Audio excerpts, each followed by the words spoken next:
nagsabi na mag-off-air ang ABS-CBN pag nag-expire na ang kanilang franchise.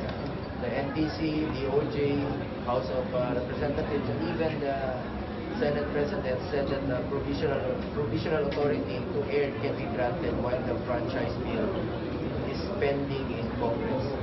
This issue is superfluous. May precedent naman po tayo.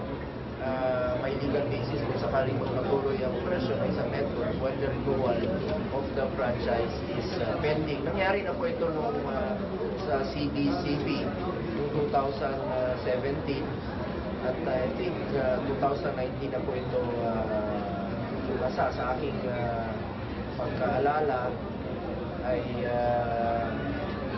it was lapsed into a law.